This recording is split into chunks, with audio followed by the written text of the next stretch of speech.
میں آپ کی ماں کے ظلم و ستم سہتی رہوں گی؟ آخر کب تک میں ایک ایک روپے کے لیے ترستی رہوں گی؟ اور آخر کب تک مجھے اماں کے گھر جانے کے لیے بھی ان کی منتیں کرنی پڑیں گی؟ جیسے ہی میرا شوہر کمرے کے اندر داخل ہوا، میں نے دوبارہ سے شکایات کا پنڈارا کھول دیا۔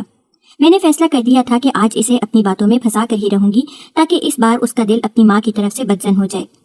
اس کی ماں اب کچھ زیادہ ہی میرے سر پر چڑھ کر ناچ رہی تھی۔ اب وہ کچھ زیادہ ہی منمانیاں کرنے لگی تھی۔ میرا شوہر بھی مکمل طور پر اس کے قابو میں ہی تھا۔ وہ میری کوئی بھی بات نہیں سنتا تھا اور مجھے ایک روپیہ بھی نہیں دیتا تھا۔ اب کیا ہو گیا ہے؟ اب کیا کر دیا ہے میری بیچاری ماں نے؟ میرے شوہر نے اپنے چہرے پر پریشانی کے تاثرات سجاتے ہوئے مجھ سے پوچھا، اور پھر جو میں نے کہانی صبح سے سوچ کر رکھی ہوئی تھی وہ اسے سنا دی۔ میں نے اسے روتے ہوئے بتایا کہ صبح کے وقت میں اپنی ماں کے گھر جانے کے لیے گھر سے نکل رہی تھی، مگر میرے پاس پیسے نہیں تھے۔ اب تم خود ہی سوچو کہ اماں کے گھر جانے کے لیے بھی میرے پاس کرایہ نہیں تھا۔ کیا یہ ظلم نہیں ہے؟ خیر، میں نے تمہاری ماں سے اس بارے میں بات کی تو میری بات سن کر تمہاری ماں مجھے ڈانٹنے لگی اور مجھے باتیں سناتے ہوئے کہنے لگی کہ لڑکی اپنی اوقات میں ہی رہا کرو، میرے بیٹے کے پیسے اتنے فالتو نہیں ہیں کہ وہ تمہاری عیاشیوں کے لیے استعمال ہوتے رہیں۔ تم اندازہ نہیں لگا سکتے کہ اس وقت میری ماں کی طبیعت کتنی زیادہ خراب تھی۔ وہ زندگی اور موت کی جنگ لڑ رہی تھی۔ میرا ان کے پاس پہنچنا بہت ضروری تھا، لیکن تمہاری ماں نے مجھے پیسے دینے سے انکار کر دیا اور پھر مجھے مجبوراً محلے کی ایک عورت سے پیسے لینے پڑے۔ میری بات سن کر میرے شوہر کا چہرہ یکدم ہی سیاہ پڑ گیا۔ وہ بہت زیادہ شرمندہ نظر آ رہا تھا۔ میں نے گردن جھکا دی اور اپنی مسکراہٹ روکنے کی کوشش کی۔ دراصل میں یہی چاہتی تھی کہ ایک بار اس کا دل تھوڑا سا نرم پڑ جائے، پھر میں اس پر ضرب لگا کر اسے اپنی مرضی کے مطابق موڑ لوں گی۔ میں نے اسے مزید بتایا کہ وہ پڑوسن میرا بہت مذاق بنا رہی تھی اور مجھے کہہ رہی تھی کہ اس طرح کا سلوک تو کسی چھوٹے سے بچے کے ساتھ بھی نہیں ہوتا جس طرح کا سلوک تمہارے ساتھ ہوتا ہے۔ چھوٹے بچے کو بھی اتنے پیسے مل جاتے ہیں کہ وہ اپنا گزارا آسانی سے چلا لیتا ہے، مگر ایک تم ہو کہ جسے کرائے کے لیے بھی پڑوسن کے سامنے ہاتھ پھیلانے پڑتے ہیں۔ اب کی بار میرے شوہر نے جلدی سے چہرہ اٹھایا اور غصے سے میری طرف دیکھتے ہوئے کہنے لگا کہ کیا تم نے اسے سب کچھ سچ سچ بتا دیا؟ میں نے تیزی سے ہاں میں سر ہلایا اور اسے کہا کہ میرے پاس اس کے علاوہ دوسرا کوئی چارہ نہیں تھا۔ پڑوسن سمجھ رہی تھی کہ میں اس کے ساتھ مذاق کر رہی ہوں۔ اس نے اپنا سر دونوں ہاتھوں میں گرا دیا اور اپنے بال کھینچتے ہوئے کہنے لگا، مجھے سمجھ نہیں آ رہا کہ میں کیا کروں۔ تم دونوں عورتوں میں بری طرح سے پھنس گیا ہوں۔ ایک کو خوش کرنے کی کوشش کرتا ہوں تو دوسری عورت ناراض ہو جاتی ہے، اور اگر دوسری کو خوش کرنے کی کوشش کرتا ہوں تو پہلی منہ بنا کر بیٹھ جاتی ہے۔ پورا دن آفس میں کام کرتا رہتا ہوں، سوچتا ہوں گھر جاؤں گا تھوڑا سا آرام ملے گا، لیکن گھر آ کر تمہاری شکایات شروع ہو جاتی ہیں۔ میں نے اسے کہا کہ تم صرف اور صرف ایک کام کر لو اور اپنی ماں کو سمجھا دو کہ وہ میرے معاملات میں ٹانگ اڑانا چھوڑ دے، اور تم بھی تھوڑا سا خوف کھاؤ، میرے ہاتھ میں بھی تھوڑے پیسے رکھ دیا کرو تاکہ میں اپنا خرچہ پورا کر لوں۔ ہمیشہ ہی مجھے تمہاری ماں کے سامنے ہاتھ پھیلانے پڑتے ہیں یا تمہاری منتیں کرنی پڑتی ہیں۔ تمہاری اتنی زیادہ تنخواہ ہے، پھر بھی مجھے ذرا بھی فائدہ نہیں پہنچتا، اور دوسری طرف میری دوستیں ہیں جن کے شوہروں کی تنخواہیں بہت کم ہیں، لیکن اس کے باوجود بھی وہ عیاشی بھری زندگی گزار رہی ہیں۔ ہر مہینے ہی وہ اپنے لیے جوڑے بنواتی ہیں اور اس کے علاوہ جو دل کرتا ہے وہ کرتی ہیں، مگر میں ہوں کہ اپنی ساس کے چکروں میں بہت بری طرح سے پھنسی ہوئی ہوں۔ اس نے میرے سامنے ہاتھ جوڑے اور مجھے کہنے لگا، دیکھو یہ میرے ہاتھوں کا واسطہ ہے، تھوڑی دیر کے لیے خاموش ہو جاؤ، میرے سر میں شدید درد ہو رہا ہے، مجھے تھوڑی دیر کے لیے آرام کرنے دو اور کمرے سے نکل جاؤ۔ مجھے اس کی اس طرح کی باتیں سننے کی عادت تھی، اس لیے میں نے برا نہیں منایا اور خاموشی سے کمرے سے باہر نکل گئی۔ میرے چہرے پر مسکراہٹ تھی اور میں بہت زیادہ خوشی بھی محسوس کر رہی تھی، کیونکہ جیسا میں نے سوچا ویسا ہی ہوا تھا۔ میرا شوہر پہلے کی نسبت بہت زیادہ پریشان ہو گیا تھا۔ مجھے اندازہ تھا کہ اب وہ کافی دیر تک اسی بارے میں ہی سوچتا رہے گا، اور مجھے یہ بھی یقین تھا کہ اس بار فیصلہ میرے ہی حق میں ہوگا۔ میں صحن میں چلی آئی اور جلدی سے اپنی ماں کو کال ملا دی۔ یہ پلان کسی اور کا نہیں بلکہ میری ماں کا ہی تھا۔ وہ بھی روز روز کے جھگڑوں سے بہت زیادہ تنگ آ گئی تھی، اسی نے ہی مجھے یہ سارا ڈرامہ کرنے کے لیے کہا تھا۔ شام کے وقت جب میرا شوہر میرے ساتھ تھا تبھی میری ماں نے اسے کال کی تھی اور اسے بتایا تھا کہ میں کتنی مشکلوں سے ان سے ملنے کے لیے وہاں پر پہنچی تھی۔ باقی کی کسر میں نے رات کے وقت اپنے شوہر سے جذباتی انداز میں باتیں کر کے پوری کر لی۔ جیسے ہی میں نے کال اٹھائی، ماں کی مسکراتی ہوئی آواز میرے کانوں میں پڑی اور وہ مجھے کہنے لگی، سناؤ بیٹا کیسا رہا؟ مجھے یقین ہے کہ تمہارا مسئلہ حل ہو گیا ہوگا۔ امی جی، ابھی مسئلہ مکمل طور پر حل تو نہیں ہوا، لیکن جیسے حالات ہیں وہ سب دیکھ کر مجھے لگ رہا ہے کہ بہت جلد ہی فیصلہ میرے ہی حق میں ہوگا۔ اس بار تو دیکھیے میں اپنی ساس کے ساتھ کیسا سلوک کرتی ہوں، اسے ایسا سبق سکھاؤں گی کہ وہ دوبارہ کبھی بھی میرے راستے میں آنے کی کوشش نہیں کرے گی اور ہمیشہ ہی مجھ سے خوف کھاتی رہے گی۔ وہ نہیں جانتی کہ اس بار اس کا پالا کس لڑکی سے پڑا ہے۔ میں اتنے مہینے سے اس کا ظلم و ستم برداشت کر رہی ہوں، اتنے مہینے سے اس کی منمانیاں سہ رہی ہوں، مگر اب مزید یہ سب کچھ برداشت نہیں کروں گی۔ ارے بیٹا، اتنا بھی جذباتی ہونے کی ضرورت نہیں ہے، مت بھولو کہ وہ تمہاری ساس ہے اور ساس ماں کی طرح ہی ہوتی ہے۔ اگر تم اپنی ساس کے ساتھ اس طرح کا سلوک کرو گی تو ہو سکتا ہے کہ میری بہویں میرے ساتھ اسی طرح کا رویہ رکھیں۔ اماں کی بات سن کر میں نے انکار کیا اور کہا کہ آپ فکر مت کریں، آپ کے ساتھ اس طرح کا سلوک روا نہیں رکھا جائے گا، کیونکہ آپ میری ساس کی طرح نہیں ہیں، آپ بہت ہی اچھی عورت ہیں، آپ اپنی بہوؤں کے ساتھ بیٹیوں جیسا سلوک کرتی ہیں۔ کافی دیر تک میں اماں کے ساتھ باتیں کرتی رہی۔ جب میرے دل کا بوجھ ہلکا ہو گیا اور میری تمام باتیں ختم ہو گئیں تو میں نے ان سے اجازت طلب کی اور انہیں کہا کہ اب میں نے کمرے میں جا کر دوبارہ سے اپنے شوہر کا دماغ گھمانا ہے تاکہ وہ مکمل طور پر ہی میری ساس سے بدزن ہو جائے اور مکمل طور پر میرے قابو میں آ جائے۔ اس سے پہلے کہ میں کال رکھتی امی نے دوبارہ سے مجھ سے پوچھا کیا تمہیں ارسلان نے پیسے دیے تھے؟ امی کی بات سن کر دن کا واقعہ میری نظروں کے سامنے گھومنے لگا۔ ارسلان جو کہ میرا دور کا کزن تھا وہ میرا بہت زیادہ خیال رکھتا تھا۔ وہ بلا شبہ شادی شدہ تھا اور میں بھی شادی شدہ تھی، لیکن اس کے باوجود بھی وہ ہر مہینے ہی مجھے پیسے دیتا تھا۔ جب میں نے اس سے شروع میں پوچھا کہ یہ پیسے کس چیز کے ہیں تو وہ مجھے کہتا کہ میں تمہیں اپنی بہن مانتا ہوں اور اسی لیے ہی تمہیں پیسے دیتا ہوں۔ پہلے کچھ ہفتے تو میں اس سے پیسے لیتے ہوئے ہچکچاتی رہی، لیکن جب میں نے اپنی ساس کا رویہ دیکھا تو مجھے اندازہ ہو گیا کہ اگر میں نے ارسلان سے بھی پیسے نہ لیے تو میری زندگی تو مکمل طور پر مفلوج ہو جائے گی۔ میری بہت ساری خواہشات تھیں اور میں ان تمام خواہشات کو پورا کرنا چاہتی تھی، اور اس ساس کے ہوتے ہوئے مجھے لگتا تھا کہ ایسا کچھ بھی ممکن نہیں ہو سکتا۔ یوں میں بھی ارسلان سے بغیر کسی شرم و حیا کے پیسے لینے لگی۔ جب اماں کو اس بارے میں معلوم ہوا تو اماں نے بھی کوئی واویلا نہیں مچایا۔ ابھی کچھ دن پہلے ہی مجھے یہ معلوم ہوا تھا کہ ارسلان کی طلاق ہو گئی ہے۔ اس کی طلاق کا سن کر مجھے بہت زیادہ افسوس ہوا تھا۔ مجھے پتا تھا کہ وہ اپنی بیوی سے بہت زیادہ محبت کرتا ہے اور اس کی شادی بھی پسند کی تھی۔ سارے خاندان والوں کو ہی اس کی شادی ٹوٹنے پر بہت زیادہ افسوس آ رہا تھا، جبکہ میں دل ہی دل میں بہت زیادہ خوش ہو رہی تھی۔ نہ جانے کیوں مجھے لگ رہا تھا کہ اس طلاق کے بعد ارسلان مجھے زیادہ پیسے دینے لگ جائے گا۔ ایسا ہی ہوا۔ آج دن کے وقت جب میں اپنی اماں سے ملنے کے لیے گئی تو وہ وہاں پر پہلے سے ہی بیٹھا ہوا تھا۔ مجھے دیکھ کر وہ مسکرانے لگا اور مجھ سے میری خیریت دریافت کرنے لگا۔ خیر مجھے اس کے وجود سے کسی بھی قسم کی کوئی دلچسپی نہیں تھی، مجھے صرف اور صرف اس کے پیسوں سے دلچسپی تھی، ورنہ اس سے پہلے تک تو یہ انسان مجھے بہت زیادہ زہر لگتا تھا۔ اس کی طرف دیکھنا تو دور کی بات، میں اس کا نام سننا بھی پسند نہیں کرتی تھی۔ سب سے بڑی وجہ یہ تھی کہ وہ ذرا بھی پیارا نہیں تھا، جبکہ مجھے خوبصورت لوگ ہمیشہ سے ہی اپنی طرف متوجہ کرتے تھے۔ میں پہلے پہل اماں کے سامنے اس کی بہت ساری برائیاں کرتی تھی، مگر اب وہ یکدم ہی مجھے بہت زیادہ اچھا لگنے لگا تھا، کیونکہ وہ میرے بہت زیادہ کام آنے لگا تھا۔ مجھے ہمیشہ سے ہی وہ لوگ پسند رہے تھے جو میرے لیے فائدہ مند ثابت ہوتے تھے، اور جن لوگوں سے مجھے ذرا بھی فائدہ حاصل نہیں ہوتا تھا انہیں میں اپنی زندگی میں رکھنا پسند نہیں کرتی تھی، اور انہیں پہلی ہی فرصت میں اپنی زندگی سے نکال دیتی تھی۔ میری اس عادت کی وجہ سے اکثر ہی مجھے اپنی اماں سے بہت ساری باتیں سننے کو ملتی تھیں۔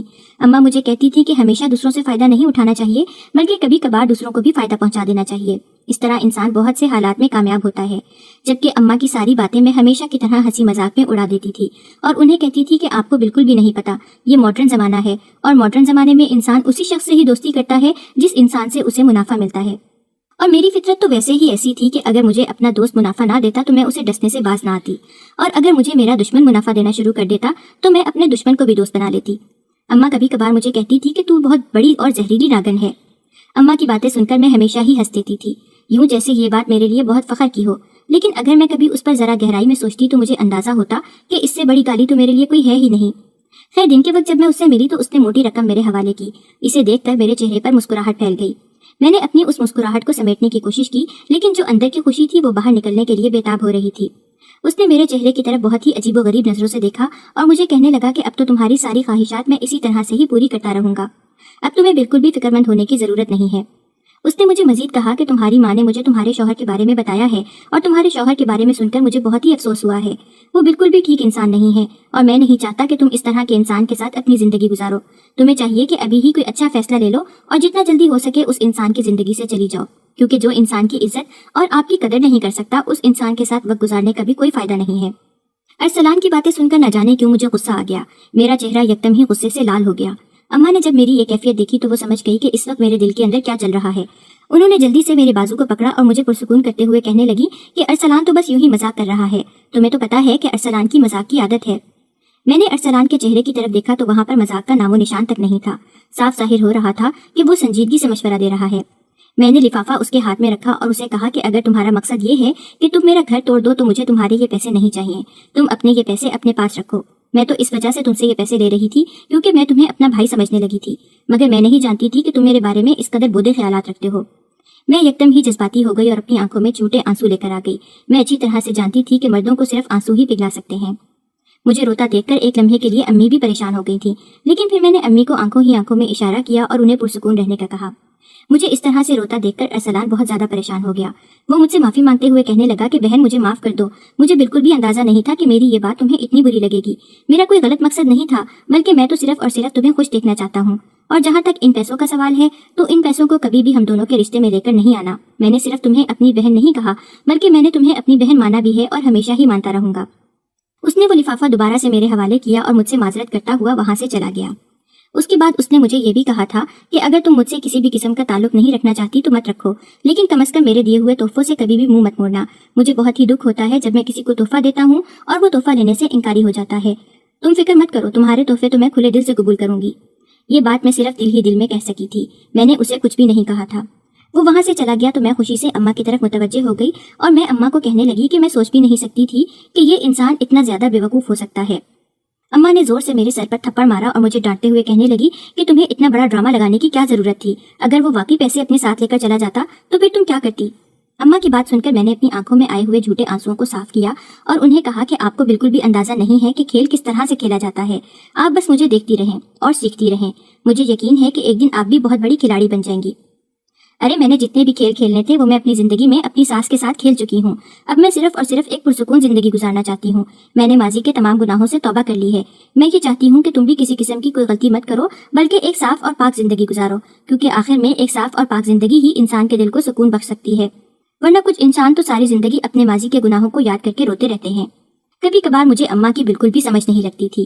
ایک وقت میں وہ مجھے نصیحت کرتی تھی کہ میں تمام برے کام چھوڑ دوں اور پھر دوسرے ہی وقت میں مجھے وہ مشورے دے رہی ہوتی تھی کہ میں کس طرح سے زیادہ دولت اکٹھی کر سکتی ہوں اور کس طرح سے ارسلان کو اپنے قابو میں کر سکتی ہوں۔ صرف یہی نہیں بلکہ وہ مجھے اپنے شوہر سے جھوٹ بولنے کے لیے بھی کہتی تھی۔ اب تو مجھے ان کی ذہنی حالت پر بھی شک ہونے لگا تھا، اسی وجہ سے میں نے ان کی زیادہ باتیں ماننی چھوڑ دی تھی۔ اب میں صرف وہی کرتی تھی جو میرا دل کہتا تھا اور کسی کی بھی نہیں سنتی تھی۔ جب میں اندر واپس گئی تو وہاں پر میری ساس پہلے سے ہی موجود تھی۔ وہ بہت ہی عجیب و غریب نظروں سے میرے چہرے کی طرف دیکھ رہی تھی۔ اچانک ہی اس کی نظر میرے ہاتھ میں پکڑے ہوئے بیگز پر پڑی۔ میری ساس کا بہت ہی امیر عورتوں کے ساتھ اٹھنا بیٹھنا تھا، اسی وجہ سے اسے ہر طرح کے کپڑوں کے برانڈ کے بارے میں پتا تھا۔ ابھی میں نے جس برانڈ کے کپڑے اٹھائے ہوئے تھے وہ پاکستان کا سب سے مشہور برانڈ تھا اور اس کے کپڑے بہت ہی مہنگے ہوتے تھے۔ وہ بہت تیزی سے میرے پاس آئی اور میرے ہاتھ سے وہ بیگ لے لیا۔ مجھ میں اتنی بھی ہمت نہیں تھی کہ میں اپنی ساس کے ہاتھوں سے دوبارہ وہ بیگ لے سکوں۔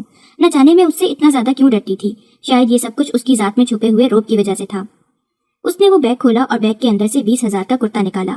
پھر وہ میری آنکھوں میں دیکھنے لگی اور مجھے کہنے لگی، جہاں تک مجھے اندازہ ہے تمہارا شوہر تمہیں ایک پھوٹی کوڑی بھی نہیں دیتا اور تمہاری ماں اتنی امیر عورت نہیں ہے کہ وہ تمہیں ہر مہینے اتنی زیادہ شاپنگ کروا سکے، جبکہ تمہارے کپڑے اور تمہاری شاپنگ دیکھ کر یوں لگتا ہے جیسے تم کسی لکھپتی انسان کی بیوی ہو۔ مجھے بتاؤ تو صحیح کہ تمہارے پاس اتنے زیادہ پیسے کہاں سے آتے ہیں؟ ساس کی بات سن کر میرا دل تیزی سے دھڑکا۔ وہ میری سوچ سے بھی زیادہ چالاک عورت تھی۔ وہ کافی دنوں سے میری حرکتوں کو نوٹ کر رہی تھی اور آج وہ پھٹنے کے لیے تیار ہو گئی تھی۔ میں نے اسے کہا کہ میرا بھائی ملک سے باہر ہوتا ہے، آپ کو اس بارے میں تو پتا ہی ہوگا۔ اس نے میری بات کاٹی اور کہنے لگی، مجھے یہ بھی پتا ہے کہ اس پر بہت زیادہ قرضہ چڑھا ہوا ہے اور وہ جب تک اپنا قرضہ نہیں اتارتا تب تک وہ اس طرح کی عیاشی برداشت نہیں کر سکتا۔ اب مجھ سے کوئی اور جھوٹ بولو تاکہ میں اس پر یقین بھی کر سکوں۔ اب کہ میرا پارا غصے سے گھوم گیا، میں نے اسے کہا کہ میں آپ سے کسی بھی قسم کا کوئی جھوٹ نہیں بول رہی بلکہ میں سچ کہہ رہی ہوں۔ اگر آپ نے میری بات کا یقین کرنا ہے تو کریں، اگر نہیں کرنا تو نہ کریں۔ انہوں نے مجھے کہا کہ آج کے بعد تمہیں گھر سے باہر نکلنے کا کرایہ بھی نہیں ملے گا، بلکہ آج سے تمہیں ایک پھوٹی کوڑی بھی نہیں ملے گی، کیونکہ تم بہت زیادہ مشکوک ہوتی چلی جا رہی ہو۔ اب کی بار میں اونچی اونچی آواز میں ہنسنے لگی۔ مجھے اس طرح سے ہنستا دیکھ کر اس کے چہرے پر ناگواریت چھا گئی، مگر مجھے اس چیز سے فرق نہیں پڑتا تھا۔ میں نے انہیں کہا کہ آج تو آپ کا پتہ صاف ہونے جا رہا ہے، کیونکہ اب آپ یہاں سے جانے والی ہیں، اس لیے بہتر یہی ہے کہ مجھ پر نظر رکھنے کے بجائے یہاں سے جانے کی پیکنگ شروع کریں، کیونکہ میں اب آپ کا وجود مزید اس گھر میں برداشت نہیں کر سکتی اور نہ ہی مجھے پیسوں کے لیے ترسنا ہے۔ میرا شوہر ایک سرکاری نوکری کرتا ہے اور اس کی بہت ہی اچھی تنخواہ ہے، مگر اس کے باوجود بھی مجھے آپ سے پیسے مانگنے پڑتے ہیں۔ ایک تو تمہاری باتیں سن کر مجھے بہت زیادہ ہنسی آتی ہے، میری ساس طنزیہ انداز میں کہنے لگی۔ اس نے مجھے کہا کہ تم آگے پیچھے سے اتنے زیادہ پیسے اکٹھی کر لیتی ہو، مگر اس کے باوجود بھی تمہاری پیسوں کی بھوک ختم نہیں ہوتی۔ آخر تم اتنے پیسوں کا کیا کرو گی؟ میرا بس نہیں چل رہا تھا کہ میں اپنی ساس کا منہ نوچ ڈالوں، مگر میں نے اسے کچھ بھی نہیں کہا اور جلتی کڑتی اپنے کمرے میں واپس چلی گئی۔ وہ پورا دن میں اپنے کمرے میں بند رہی کہ اب میں اپنی ماں کو کہوں گی کہ میرے شوہر کو کال کریں، بلکہ اس کے ساتھ ساتھ خود بھی شوہر کے کان بھروں گی تاکہ اسے اندازہ ہو جائے کہ اس کی بیوی کتنی مشکل زندگی گزار رہی ہے۔ جہاں تک میری پڑوسن کا سوال تھا تو پڑوسن کو بھی میں نے تھوڑے سے پیسے دے کر اپنے قابو میں کر لیا تھا۔ وہ ویسے بھی بہت ہی لالچی عورت تھی۔ اماں سے کال کر کے میں جیسے ہی فارغ ہوئی مجھے اپنے پیچھے کسی کی موجودگی کا احساس ہوا۔ میں نے پیچھے پلٹ کر دیکھا تو وہاں پر میری ساس کھڑی تھی، اس کی آنکھوں میں آنسو تھے۔ شاید اسے مجھ سے اس سب کی امید نہیں تھی۔ اسے دیکھ کر میں مسکرا دی۔ میں نے اسے کہا کہ آپ نے میری باتیں تو سن ہی لی ہوں گی اور آپ کو اندازہ بھی ہو گیا ہوگا کہ میں کس قدر خطرناک عورت ہوں، اور اس لیے اب آپ کو مجھ سے ڈر کر رہنا چاہیے، کہیں ایسا نہ ہو کہ آپ کا کھیل ہمیشہ ہمیشہ کے لیے ختم ہو جائے۔ وہ تیزی سے چلتی ہوئی میرے پاس آئی اور مجھے میری آنکھوں میں دیکھتے ہوئے کہنے لگی، آخر تم اس طرح کا سلوک کیسے کر سکتی ہو؟ میں تم سے اتنی محبت کرتی ہوں، میں تمہیں اپنی بیٹی سمجھتی ہوں اور میری ہمیشہ سے یہی کوشش ہوتی ہے کہ تمہیں سیدھے راستے پر لاؤں، مگر تم کبھی بھی مجھے سمجھنے کی کوشش نہیں کرتی اور نہ ہی تم نے کبھی میری بات ماننے کی کوشش کی ہے۔ ساس کے منہ سے اس طرح کی باتیں سن کر چند لمحوں کے لیے تو میں حیران رہ گئی اور پھر مجھے جلد ہی احساس ہو گیا کہ ساس کی کوئی نئی چال ہوگی تاکہ میں اس کے خلاف نہ جا سکوں۔ میں نے انہیں ہاتھ اٹھا کر خاموش رہنے کا اشارہ کیا اور انہیں کہا کہ اب میں آپ کے ان چکروں میں نہیں پھنسوں گی. مجھے اندازہ ہے کہ آپ یہ ساری باتیں صرف اور صرف مجھے گھمانے کے لیے کر رہی ہیں. حقیقت میں آپ مجھ سے بہت نفرت کرتی ہیں اور اس بات کا اظہار آپ کئی بار میرے سامنے کر چکی ہیں. میں تم سے کسی بھی قسم کی نفرت نہیں کرتی بلکہ میں تم سے بہت محبت کرتی ہوں. میں تمہیں اپنی بیٹی مانتی ہوں. میں جانتی ہوں کہ ان دنوں تم کسی غلط چکر میں پھنسی ہوئی ہو. میں صرف تمہیں اس چکر سے باہر نکالنا چاہتی ہوں. اور جہاں تک تمہیں پیسے نہ دینے کا سوال ہے تو اس کے پیچھے بھی ابھی ایک بہت بڑی وجہ ہے. میں نے ان کے سامنے ہاتھ جوڑ دیا اور انہیں کہا کہ خدا کے لیے آپ بس خاموش ہو جائیں. میں نے آپ کی ایک بھی نہیں سننی اور نہ ہی اب میں کسی بھی قسم کے جھمیلے میں پھنسوں گی. جلدی سے اپنے کمرے میں جائیں. کہیں ایسا نہ ہو کہ آپ کی بوڑھی ہڈیوں کو سردی لگ جائے. میں بھی اپنے کمرے میں جا رہی ہوں. یہ کہہ کر میں خاموشی سے اپنے کمرے کی طرف چل دی. مجھے اپنے پیچھے اس کی آواز سنائی دی کہ تم بہت زیادہ پچھتاؤ گی. اس کی بات کو بھی میں نے ہنسی میں اڑا دیا. میں جانتی تھی کہ وہ دھمکی دینے کے علاوہ مجھے کچھ بھی نہیں کر سکتی تھی. اگر انہیں کچھ کرنا ہوتا تو ان کے پاس کافی مواقع موجود تھے. جب میں کمرے کے اندر داخل ہوئی میں نے دیکھا کہ میرا شوہر اپنا سر دونوں ہاتھوں میں گرا کر بیٹھا ہوا تھا. اس کے چہرے پر کرب صاف دکھائی دے رہا تھا. میں تیزی سے بھاگتی ہوئی اس کے پاس گئی اور اس سے پوچھا کیا ہو گیا ہے. اس نے میرا ہاتھ پکڑا اور مجھ سے معافی مانگتے ہوئے کہنے لگا مجھے معاف کر دو. میں نے تمہارے ساتھ بہت بڑی زیادتی کر دی ہے. مجھے تمہارے ساتھ اس طرح کا سلوک نہیں کرنا چاہیے تھا بلکہ مجھے تمہیں بھی سمجھنا چاہیے تھا. تمہیں بھی وقت دینا چاہیے تھا. اس کا لہجہ یکدم ہی تبدیل ہو گیا تھا. اس کے یوں یکدم ہی بدل جانے پر مجھے بہت زیادہ حیرانگی ہو رہی تھی اور اس کے ساتھ ساتھ خوشی بھی ہو رہی تھی. میں نہیں جانتی تھی کہ میرا کام اتنی جلدی پورا ہو جائے گا. میں اس کے پاس ہی بیٹھ گئی اور اسے کہا کہ میں نے تمہیں معاف کر دیا ہے.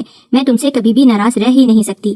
مگر میں نے تم سے اس کے ساتھ ساتھ ایک التجا بھی کرتی ہوں. خدا کے لیے اب اپنی ماں کو ہم دونوں کے بیچ سے نکال دو اور مجھے بھی تھوڑے تھوڑے اخراجات دینا شروع کر دو کیونکہ میں تھوڑے تھوڑے پیسوں کے لیے ہمیشہ ہی تمہاری ماں کے سامنے تڑپتی رہتی ہوں لیکن وہ مجھ پر ذرا بھی نرمی نہیں دکھاتی. یہاں تک کہ اپنی ماں کے گھر جانے کے لیے بھی مجھے کرایہ نہیں دیتی. اس نے اسی وقت ہی اپنا بٹوا نکالا اور وہ میرے ہاتھ میں رکھتے ہوئے کہنے لگا آج کے بعد میرا سب کچھ ہی تمہارا ہے. تم جتنے چاہے پیسے یہاں سے نکال سکتی ہو اور فکر مت کرو. آج کے بعد میں اماں کو ایک بہت ہی محدود رقم دیا کروں گا جس سے صرف ان کا ہی گزارا ہوا کرے گا. باقی گھر کا خرچہ میں اب سے تمہارے ہی ہاتھ میں رکھوں گا. میری خوشی کا کوئی ٹھکانہ نہیں تھا. وہ پوری رات مجھے بہت ہی سکون کی نیند آئی. اگلے دن جب میں صبح سو کر اٹھی تو میری ساس پہلے سے ہی جاگی ہوئی تھی لیکن ان کے چہرے پر بہت زیادہ تکلیف پھیلی ہوئی تھی. میں مسکراتے ہوئے ان کے پاس گئی اور انہیں کہا تو پھر آپ کو میری پہلی چال کیسی لگی. میری بات سن کر ان کے چہرے پر ایک پھیکی سی مسکراہٹ پھیل گئی. انہوں نے مجھے کہا کہ اس سب سے باز آ جاؤ ورنہ تم اپنا بہت بڑا نقصان کرو گی.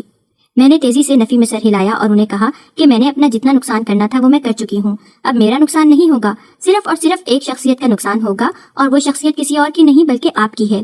آپ نے مجھے بہت زیادہ تڑپایا ہے اور آپ کی وجہ سے میں ایک ایک روپے کے لیے ترستی رہی ہوں. مگر اب دوبارہ ایسا نہیں چلے گا. اب آپ تڑپیں گی اور آپ ترسیں گی. یہ تو وقت ہی بہت اچھے طریقے سے بتائے گا. انہوں نے بس یہی کہا اور دوبارہ سے اپنے کمرے میں چلی گئیں. جب سے میرے شوہر نے میری بات ماننی شروع کی تھی تب سے میری زندگی بہت ہی خوشگوار ہو گئی تھی.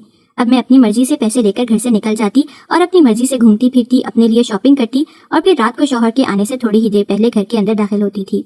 میری ساس اب مجھ سے کسی قسم کا سوال بھی نہیں کرتی تھی بلکہ وہ خاموشی سے مجھے دیکھتی ہی رہتی تھی. میں شروع سے ایسا ہی چاہتی تھی کہ میری ساس کبھی بھی میرے معاملات میں دخل اندازی نہ کرے. جب میں نے اپنی دوستوں کو اس بارے میں بتایا تو میری باتیں سن کر میری دوستیں حیران ہو گئیں اور مجھے کہنے لگیں کہ تم نے اس پر ایسا کون سا جادو کر دیا ہے جو وہ ٹیڑھی عورت بالکل سیدھی ہو گئی ہے.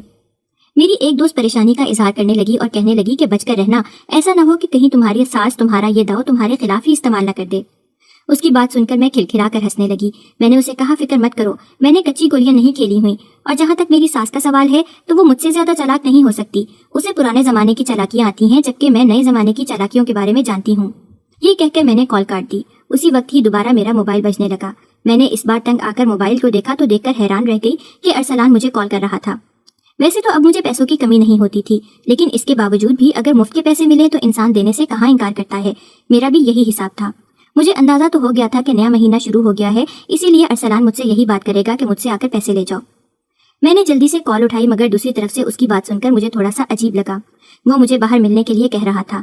اس سے پہلے کہ میں اس سے کسی بھی قسم کا بہانہ بناتی وہ جلدی سے بول پڑا کہ اب تو تمہاری ساس بھی تمہارے قابو میں آ گئی ہے اور تمہارا شوہر بھی تمہاری بات سنتا ہے, تو مجھے نہیں لگتا کہ وہ تم پر کسی بھی قسم کا کوئی شک کریں گے یا تمہاری ساس تمہارا پیچھا کرنے کی کوشش کرے گی.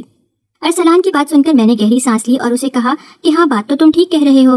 ٹھیک ہے, تم مجھے لوکیشن کے بارے میں بتا دو, میں تھوڑی ہی دیر بعد وہاں پر پہنچ جاؤں گی. اور پھر اس نے مجھے ایک کیفے کے بارے میں بتایا. 15 منٹ کے بعد میں اس کے سامنے موجود تھی. وہ کافی پرسکون نظر آ رہا تھا. میں نے اسے آج سے پہلے اتنا پرسکون نہیں دیکھا تھا. مجھے دیکھ کر اس کی آنکھیں یکدم ہی چمکی تھیں اور اس چمک کو میں بھی اچھے طریقے سے نوٹ کر چکی تھی. نہ جانے کیوں آج مجھے اس کے ساتھ ذرا سی بے چینی محسوس ہو رہی تھی. مجھے احساس ہو رہا تھا جیسے کچھ بہت ہی غلط ہونے والا ہے. اب وہ کچھ بھی کہنے کے بجائے اپنے ہاتھ مسلنے لگا۔ میں نے اسے کہا کہ تم نے مجھے یہاں پر کون سی بات کرنے کے لیے بلایا ہے؟ مجھے جلدی سے بتاؤ، میں نے کہیں اور بھی جانا ہے۔ کیا تمہارے پاس میرے لیے 1 گھنٹہ بھی وقت نہیں ہے؟ اس نے مجھ سے شکایتی انداز میں پوچھا۔ اس کا یہ انداز بھی میرے لیے بالکل نیا تھا۔ آج نہ تو اس نے مجھے بہن کہہ کر مخاطب کیا تھا اور نہ ہی اس کی آنکھوں میں میرے لیے پہلے والی عزت موجود تھی۔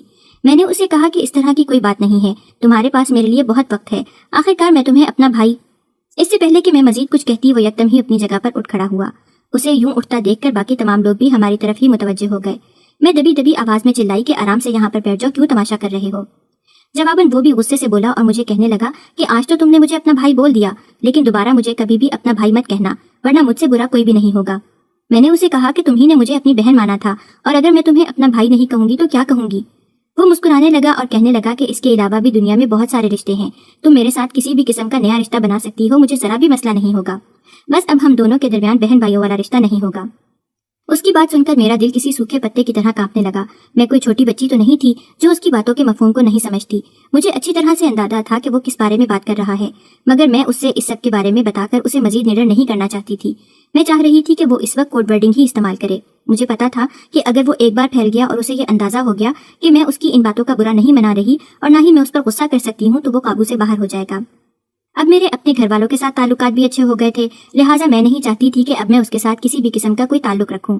جب میں نے اسے کہا کہ میں تمہارے ساتھ کسی بھی قسم کا کوئی تعلق نہیں رکھ سکتی تو وہ بھڑک اٹھا اور مجھے کہنے لگا کہ میں سوچ بھی نہیں سکتا تھا کہ تم اس قدر خود غرض عورت ہو سکتی ہو۔ جب تمہیں میری ضرورت تھی تب تم کیسے میرے پاس چلی آتی تھی اور مجھ سے اپنی مرضی کے پیسے لے کر چلی جاتی تھی، اور اب جب مجھے تمہاری ضرورت ہے تو تم میرے ساتھ اس طرح کا سلوک کیسے کر سکتی ہو؟ میں تمہیں کبھی بھی معاف نہیں کروں گا۔ یہ کہہ کر وہ وہاں سے چلا گیا۔